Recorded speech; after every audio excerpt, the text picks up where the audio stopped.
자, 보험친구닷컴. 요즘 건강보험공단에서 미등재된 신의료기술로 내가 치료를 받게 됐는데 내 실손보험에서 보장이 가능할까? 건강검진, 성형, 출산 관련 질환 등 이런 것들이 내 보험에서 가능할까? 보험이 궁금하신 분들이 많으실 겁니다.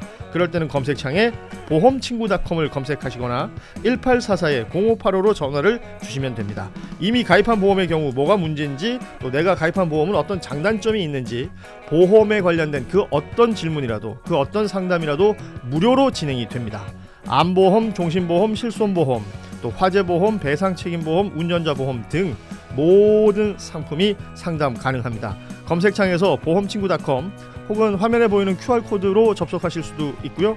전화 1844-0585 어디든 연락 주시면 보험 관련된 친절한 상담 무료로 받아보실 수 있는 보험친구닷컴이었습니다. 자, 오혁진 기자 모시고 특검 관련된 얘기를 좀 할 텐데요. 일단은 전해드릴 내용이 윤석열 전 대통령 관련해서 내일 대법원 선고가 있습니다. 체포영장 방해 혐의 관련해서인데 이게 이제 생중계가 되는 것으로 법원에서 판단을 했고, 이 법원에서 판단한 이유가 아마 중요한 부분은 이제 내란 관련된 본안부터 시작해서 여러 이야기들이 있을 텐데 처음으로 형이 확정되는 장면이기 때문에 이 온라인 생중계부터 시작해서 방송사들 생중계까지 이 허가가 된 부분 요거 좀 알려드리고, 자, 특검 관련해서 오혁진 기자와 이야기 나누겠습니다. 어서 오십시오. 예, 안녕하십니까. 오늘 머리에 뭐 발랐어요? 아니요. 물입니까? 예. 비 맞았습니다. 비 맞았군요. 예. 그래도 괜찮네요. 특검 얘기들 중에 지금 이제 지난 시간에도 저희가 얘기했지만 내란 특검과 2차 종합 특검이 뭔가 결이 좀 다른 형태로 진행되고 있는 부분들이 분명히 있어요. 네.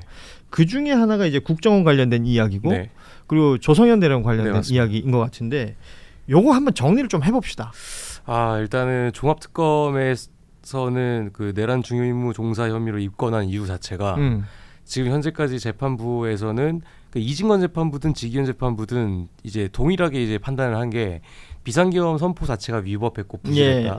그렇기 때문에 국정원 관계자들이건 군인이건 그런 위법하고 위헌적인 지시를 그 맨 처음부터 거부했어야 된다라는 논리거든요. 근데 저희가 지금까지 알았던 조성현 대령의 이제 논리 같은 경우에는 마지막에 서강대교를 넘지 말아라라고 해서 그게 많이 알려져 있죠. 내란에 대항한 것으로 알고 있는데 그렇다면 비상계엄이 선포가 되고 나서 국무회의에서 비상계엄이 해제되기 전까지 그 상황, 그 사이 시간에 조성현 대령의 상황은 어땠는지를 저희가 잘 알지 못했거든요.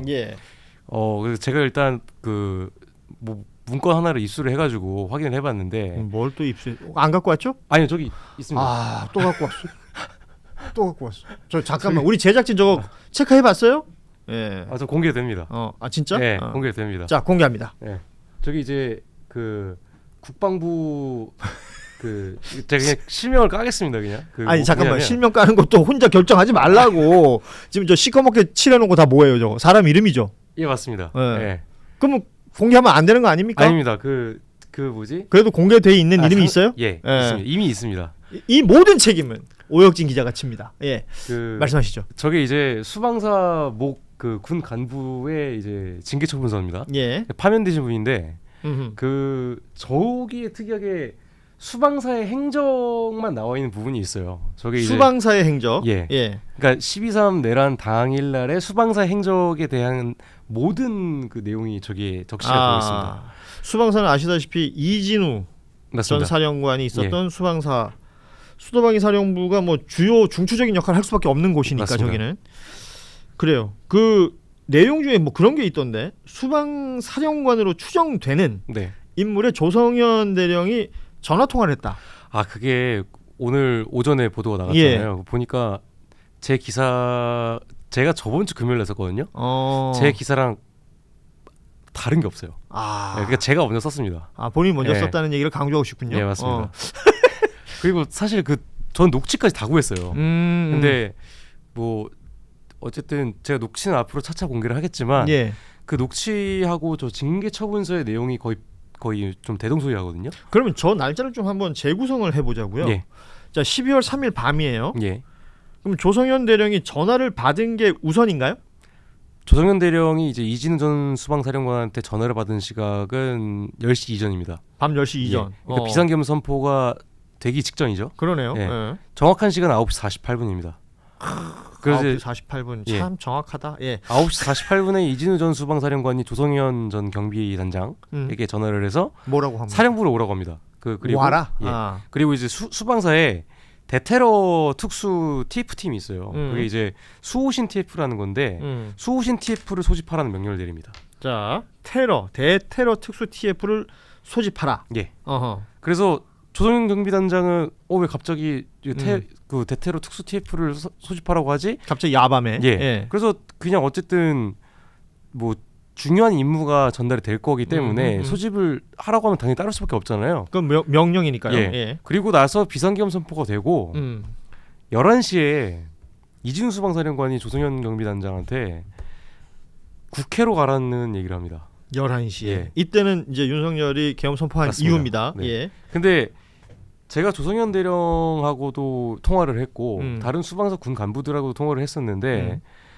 국회로 군이 간다라는 게 예. 위헌인지 위법인지를 잘 모른다고 하시더라고요. 그러니까 이게 사실 어느 정도 뭐 저뿐만 아니라 그런 좀 기본적인 상식에 대해서 아시는 분들 같은 경우에는 국회 군이 가면 안 되는 거 아니야라고 생각할 수 있는데 군인들은 그런 게 아예 좀 그 인식이 안 깔려 있는 것 같더라고요. 사실 그 12월 3일 날 밤 우리가 이제 복귀해 보면 국회의사당 앞에부터 해서 그 사실은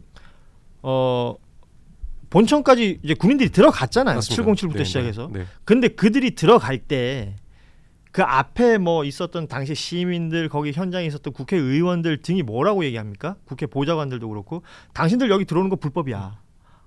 당신들 여기 들어올 수 없어. 맞습니다. 라고 얘기하는데 군인들은 그냥 아무런 거기에 대한 리액션이 없어요. 네네. 근데 지금 오혁진 기자 말은 군인들이 그 국회에 들어가면 안 된다는 사실 자체를 예. 잘 몰랐다. 예. 아. 그렇게 뭐 본인들은 주장을 합니다. 그리고 나서 12시가 좀 지나서 수방사령관한테 그러니까 이진우한테 조성현 대령이 한 가지 지시를 더 받습니다. 그게 뭐냐면 국회를 통제하라고 합니다. 통제하라. 예. 예. 그리고 조성현 대령이 김창학 전 수방사 군사경찰단장하고의 통화에서 제가 녹취록을 원래 여기 오늘 방송에서 공개를 하려고 그랬는데 할까요? 응? 녹취를 공개를 할까요? 가만 있어봐. 지금 사전에 협의됐어요, 우리 제작진?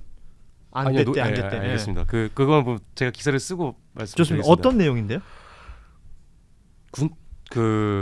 김창학 군사경찰단장은 국회로 들어가면 안 될 것 같다는 판단을 합니다. 아하. 네, 그리고 지금 못 들어갈 것 같다. 그러니까 김창학 군사경찰단장과 조성현 대령이 통화하는 거예요. 네, 맞습니다. 그러니까 지금 이미 국회 내부에 시민들이 굉장히 많이 있기 때문에 그렇죠.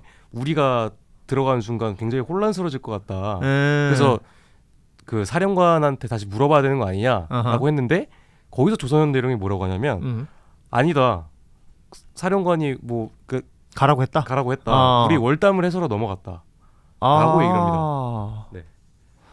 그럼 어찌됐건 조성현 대령은 요 시점까지는 국회 진입을 하는 걸로 네, 맞습니다. 판단을 한 거네요. 네, 그러니까 이진우의 지시를 굉장히 협조적으로 적극적으로 수행을 했던 거죠. 자, 그러면 요 포인트까지를 이제 종합특검은 판단을 한 거네요. 네, 맞습니다. 그러니까 이게 지금 위법한 상황이라는 걸 김창학 군사경찰단장이 얘기했는데도 그것을 진행을 했다면 맞습니다. 이 조성현 대령에게도 혐의가 있는 것이다. 맞습니다. 라고 종합특검이 판단한다. 근데 이게 또 특이한 게 김창학 군사경찰단장은 파면됐어요. 파면이 됐죠. 예. 어허. 근데 조성현 대령은 표창장 받고. 그렇죠. 예. 그래서 약간 이 좀 무게감이 좀 아니 그러면 서강대교를 넘지 마라는 어떤 맥락에서 나온 그게 겁니까? 이제 핵심적인 측면인데 12시 46분에 이진우 수방사령관이 조성현 대령한테 그때 이제 국회의원들을 끌어내라는 지시를 합니다. 예. 근데 조성현 대령이 그건 좀 아닌 것 같은데라고 생각을 해서 건의를 합니다. 거부 겸 건의를 합니다. 예. 그렇게는 안 될 것 같습니다. 좀 다른 식으로 좀 해주십시오라고 해서 그 이후에 뭐라고 하냐면 서강대교에서 그때 그 경비단 예하 부대들이 오고 있었거든요. 예. 근데 그때까지만 하더라도 조선현 대령은 걔네들이 거기서 올 줄 몰랐다고 주장을 해요. 일단 서강대교에서 대기를 해라. 근데 이게 어쨌든 길이 막히다 보니까 출발하다가 멈춰 있었던 건지 아니면 길이 막혔기 때문에 천천히 오고 있었던 건지는 저도 확인이 안 됐습니다. 다만 어쨌든 조선현 대령은 명확하게 이진우 수방사령관의 지시를 마지막에는 거부를 했고 그 이후에 이제 오고 있는 걸 뒤늦게 알고 나서 오지 말라고 한 겁니다. 아니 그러면 이거는요. 자, 우리가 이제 모든 그 일본 분초 단위로 이제 뭔가를 재구성을 당시에는 못했었던 건데 네. 조성현 대령이 특히 경비단장이라는 직책이었기 때문에요. 자, 국회로까지 갔고 이진우 수방사령관이 얘기하는 명령을 따랐어요. 예. 따르고 나서 뭐 중간에 과정을 우리가 모르던 네네. 타이밍에 이 사람이 그때 어땠습니까? 국회에 나왔잖아요. 맞습니다. 국회에 나오고 그리고 헌재에 나왔지 않습니까? 나와서 했던 말은 지금의 취지하고는 다르잖아요. 무게감이 좀 다르죠. 확실히. 이거는 예. 잘못된 명령이라고 판단하여 예.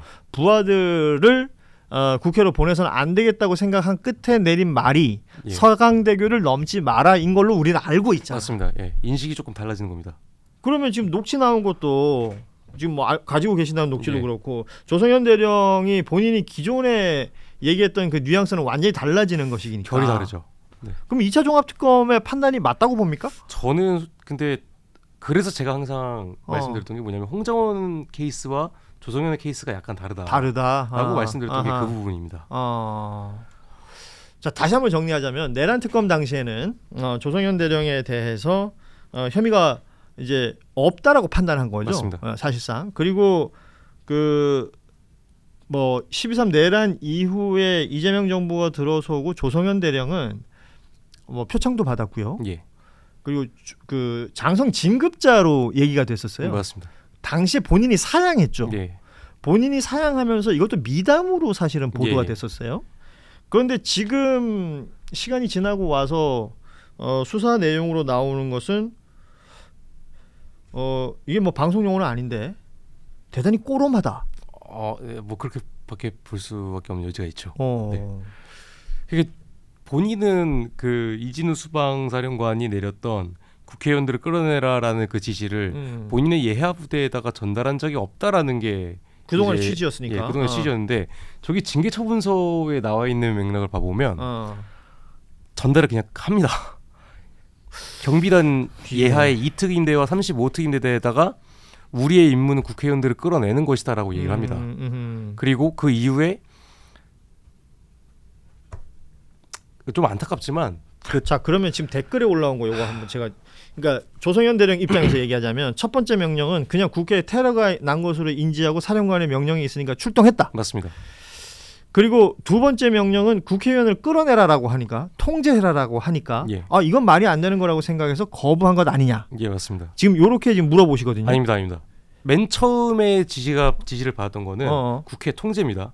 그 이후에 국회의원 끌어내라는 지시를 받습니다. 예. 근데 국회의원 끌어내라는 지시를 거부합니다. 그거 말고 다른 역할을 해야 되는 거 아니냐. 그 역할은 우리가 할 수 있는 게 아니다. 그러니까 국회의원을 끌어내라를 거부한 것이 아니라 국회의원을 끌어내는 건 우리가 못 하는데 지금 이 판에서 군인인 우리가 수방사의 이제 경비단인 우리가 할 수 있는 일은 이게 아니지 않느냐.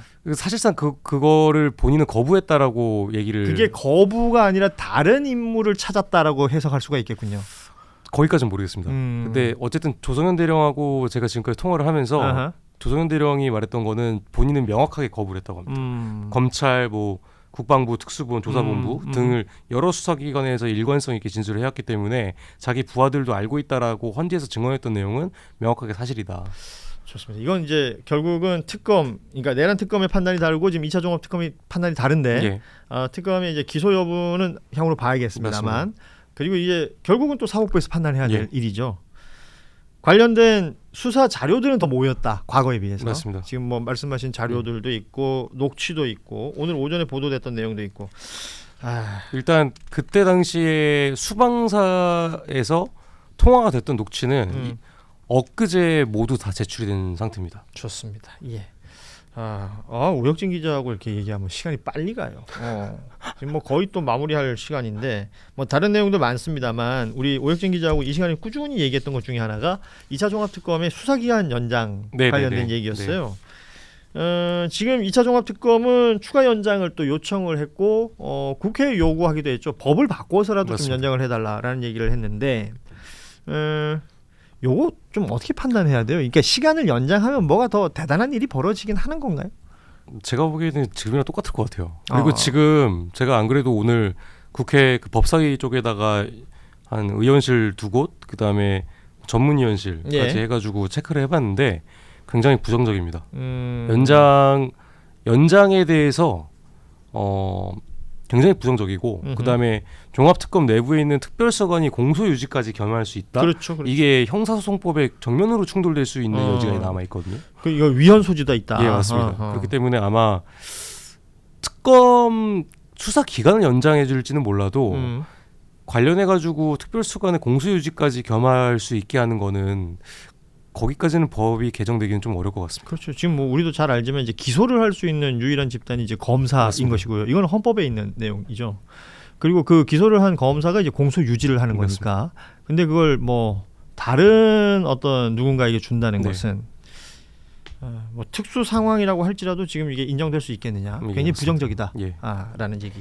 좋습니다. 자, 아이고 그 외에도 취재는 많이 하고 있잖아요. 맞습니다. 네. 난 이 사람 너무 궁금해요. 그 유경옥, 김건희 관련해서 이 사람은 저 조사를 받았다는 얘기도 있고, 조사 받았습니다. 그 출석을 하라고 했는데 연기를 했었죠. 한번 맞습니다. 안 나왔죠. 네. 그런 다음에 나와서는 대부분의 진술을 안 했다는 진술 거예요. 거부권 행사했습니다. 네. 왜 이러는 거예요? 이 사람? 제가 그래서 뭐 있어요? 어쨌든 대표적인 문고리 3인방이었죠. 그러니까 유경옥 이름은 이제 다 알잖아. 예. 그리고 그 무슨 컨테이너 하나 맞습니다. 거기에 대해서도 계속 말을 안 합니까? 거기에 대해서 입도 뻥끗 안 하고 있고요. 근데 이게 사실 내란 특검팀에서는 유경옥이 김건희 특검팀이랑 굉장히 진술을 협조적으로 잘했어요. 그러니까 대통령실 내부의 문제에 대해서는 유경옥이 진술 거부권 행사한 적이 한 번도 없습니다. 없는데. 근데 김건희와 관련된 뇌물 이런 연결고리에 대해서는 진술 거부권 행사하고 있는 거죠. 이거는 뭘까? 본인이 또 중간에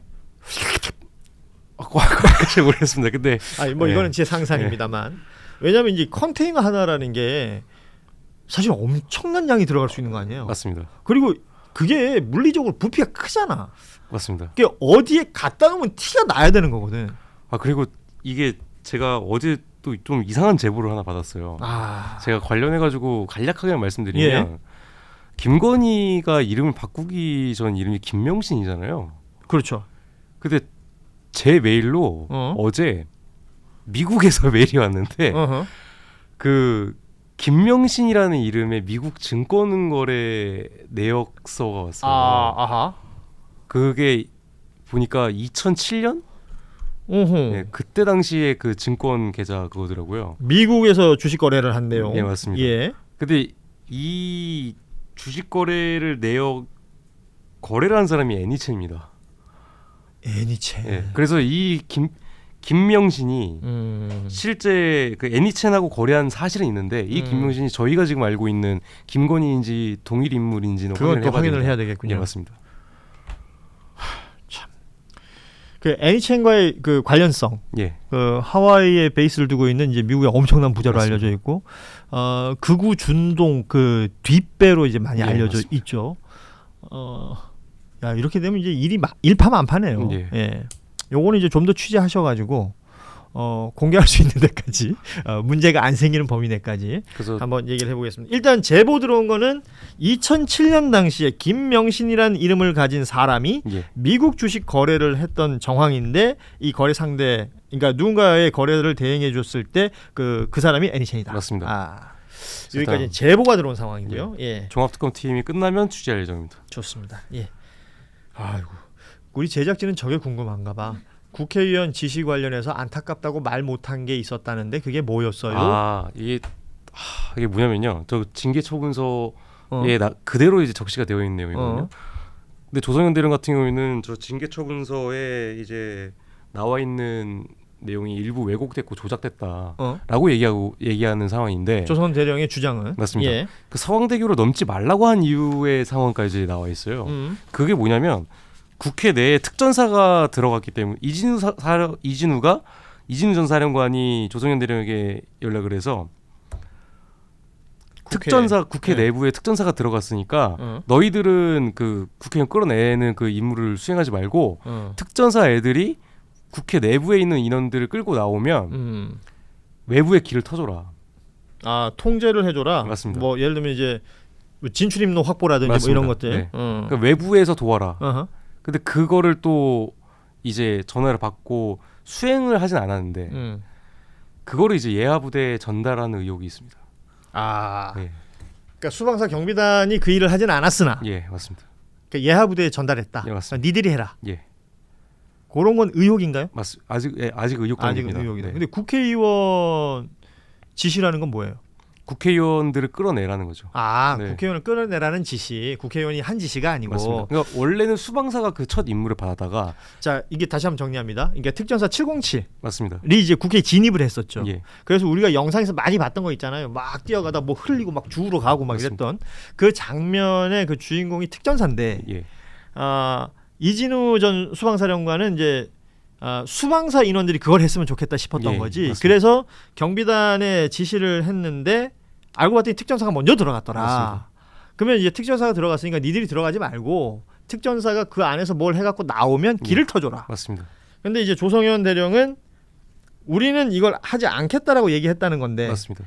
근데 하지 않겠다가 아니라 본인은 하지 않았으나 다른 쪽으로 토스해줬다. 예, 맞습니다. 근데 그게 이제 서강대교를 건너지 말라라고 얘기한 이유라는 게 문제죠. 이후다 심지어.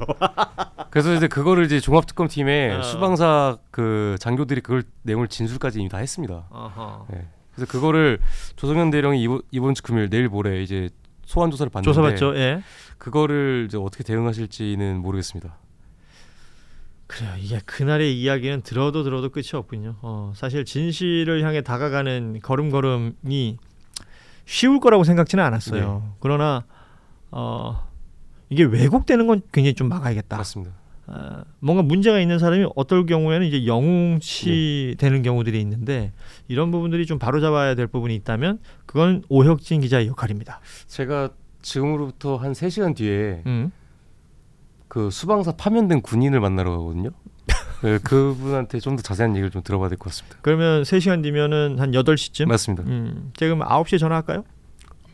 그러긴 했습니다. 알겠습니다.